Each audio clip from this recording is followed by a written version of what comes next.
اردو مضمون میں نے عید کیسے گزاری۔ مسلمان سال میں 2 تہوار مناتے ہیں، ایک عید الفطر اور دوسری عید الاضحیٰ۔ عید الفطر کو عموماً چھوٹی عید یا میٹھی عید اور عید الاضحیٰ کو بڑی عید یا بقرہ عید بھی کہا جاتا ہے۔ ہر مسلمان کی طرح مجھے بھی عید کے دن کا بے صبری سے انتظار ہوتا ہے تاکہ میں اللہ پاک کی نعمتوں سے لطف اندوز ہو سکوں۔ رمضان کے روزے رکھنے کے بعد عید منانے کا بھی اپنا ہی مزہ ہے۔ جب نماز باقاعدگی سے ادا کرنے کی عادت ہو چکی ہوتی ہے، پھر نماز عید کے بعد دن کا آغاز میٹھی چیز کھا کر ہوتا ہے۔ تمام گھر والوں سے عید ملنے کے بعد پورا دن رشتہ داروں کے آنے جانے سے گھر میں ایک رونق کا سماں بندھا ہوتا ہے۔ رشتہ داروں کے علاوہ ہر عید پر دوستوں احباب کے ساتھ مل کر کہیں نہ کہیں گھومنے ضرور جاتا ہوں، جس سے عید کا مزہ دو بالا ہو جاتا ہے۔ پھر عید کے روز ضرورت مندوں کی مدد بھی کرنی چاہیے تاکہ وہ بھی عید منا سکیں اور ہمارے ساتھ خوش ہو سکیں۔ ایسا کرنے سے مجھے جو خوشی اور سکون نصیب ہوتا ہے، اس کو لفظوں میں بیان نہیں کیا جا سکتا۔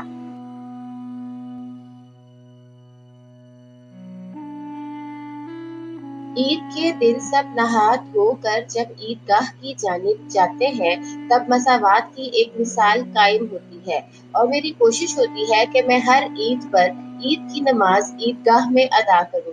عید الاضحیٰ کے موقع پر ہم حضرت ابراہیم علیہ السلام کی یاد میں جانور کی قربانی دیتے ہیں۔ عید الاضحیٰ کے موقع پر صبح سے کسائی کے پیچھے گھومنے کے بعد جب قربانی ہوتی ہے تو گوشت کے 3 حصے کرنے اور سب کو گوشت دے کر فارغ ہونے میں ہی رات ہو جاتی ہے اور پھر اگلے دن باربیکیو کا انتظام کیا جاتا ہے۔ پھر پورا ہفتہ ہی کبھی دوستوں اور کبھی خاندان والوں کے ساتھ یہ پارٹی چلتی رہتی ہے اور سب اس سے لطف اندوز ہوتے ہیں۔ ہمیں قربانی کا گوشت زیادہ سے زیادہ غربا میں تقسیم کرنا چاہیے، کیونکہ ہم اس نعمت سے کبھی بھی لطف اندوز ہو سکتے ہیں مگر وہ ان آسائشات سے تقریباً سارا سال محروم رہتے ہیں۔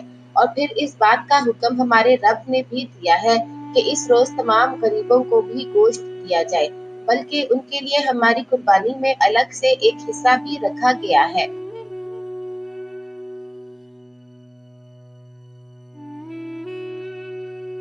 عید کے دن سب سے زیادہ مزہ اس وقت آتا ہے جب بچوں کو عیدی ملتی ہے اور بچے بڑوں سے زیادہ عیدی کی ضد کرنے کے بعد ایک دوسرے کو اپنی عیدی دکھا کر خوش ہوتے ہیں۔